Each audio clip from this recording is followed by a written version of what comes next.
ഈ ഒരു ഫാബ്രിക് വാങ്ങിക്കുമ്പോൾ ഏത് ഡിസൈൻ ചെയ്യുന്നുള്ള ഒരു ഐഡിയ ഒന്നും ഉണ്ടായിരുന്നില്ല. ആ ഒരു വർക്ക് ഇഷ്ടമായി, ക്ലോത്തും ഇഷ്ടമായതുകൊണ്ട് അങ്ങനെ അങ്ങ് വാങ്ങിച്ചതാണ്. 2.5 മീറ്റർ മാത്രമേ വാങ്ങിച്ചിട്ടുണ്ടായിരുന്നുള്ളൂ. നല്ല റേറ്റും ഉണ്ട്, 480 മീറ്റർ റേറ്റ് വരുന്നത്. അപ്പോൾ അതുകൊണ്ട് തന്നെ ഒരുപാട് വാങ്ങിച്ച് വെറുതെ വേസ്റ്റ് ആക്കണ്ടല്ലോ എന്ന് വെച്ചിട്ട് 2.5 മീറ്റർ അങ്ങനെ അങ്ങ് വാങ്ങിച്ചതാണ്. അപ്പോൾ എന്ത് ഡിസൈൻ ചെയ്യുന്നുള്ള ഭയങ്കര കൺഫ്യൂഷനായിരുന്നു. കുറേ കാലം കയ്യിലൊക്കെ വെച്ചിരുന്ന് പിന്നെയാണ് ഓക്കെ എനിക്ക് കംഫർട്ടായിട്ടുള്ള ഏതെങ്കിലും ഒരു മോഡൽ ചെയ്യാന്നുള്ളത്. കാരണം ഞാൻ ഡിസൈൻ ചെയ്യുന്ന എല്ലാ മോഡൽസും ഞാൻ ഇടാറൊന്നുമില്ല, ജസ്റ്റ് വീഡിയോ ചെയ്തിട്ട് അതെങ്ങനെ ഷെൽഫിൽ ഇരിക്കുകയുള്ളൂ. അപ്പോൾ ഈ ഒരു ക്ലോത്ത് അങ്ങനെ വെറുതെ വെച്ച് കളയാൻ താല്പര്യം ഉണ്ടായിരുന്നില്ല. അപ്പോൾ അതുകൊണ്ട് തന്നെ എനിക്ക് ഇടാൻ കംഫർട്ടായിട്ടുള്ള പോലെ ഞാനൊരു ഫ്രോക്കാണ് ചെയ്തെടുത്തത്. യോക്ക് വന്നിട്ട് യോക്കിന് താഴത്ത് ഇതേപോലെ ഫ്ലെയർ വരുന്ന പോലെ ക്രോസ് കട്ടിങ്ങിൽ വെച്ചിട്ട്, ഇപ്പം നെക്ക് ഈ ഒരു ഡയമണ്ട് ടൈപ്പ് നെക്കും ഫ്രണ്ടിൽ ബാക്കിൽ ഹൈനെക്കായിട്ട് സിബൊക്കെയാണ് വെച്ചിട്ടുണ്ടായിരുന്നത്. സ്ലീവ്ലെസ്സുമാണ് വെച്ച്.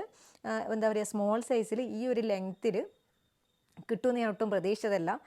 നല്ല നീറ്റായിട്ട് തന്നെ ആ ഒരു ലെങ്ത്തിലും കാര്യത്തിലൊക്കെ കിട്ടി. 2.5 മീറ്റർ ഫാബ്രിക്കിൽ കൂടുതൽ സൈസുള്ള ആൾക്കാർക്ക് 2.5 മീറ്റർ പോരാട്ടോ, അതിലും കൂടുതൽ വേണം. അപ്പോൾ ഇതിൻ്റെയൊക്കെ ഡീറ്റെയിൽ വീഡിയോ ഞാൻ ചാനലിൽ അപ്ലോഡ് ചെയ്തിട്ടുണ്ട്. ട്രൈ ചെയ്യണം എന്നുള്ള ആൾക്കാർ ചാനലൊന്ന് കണ്ടു നോക്കുക.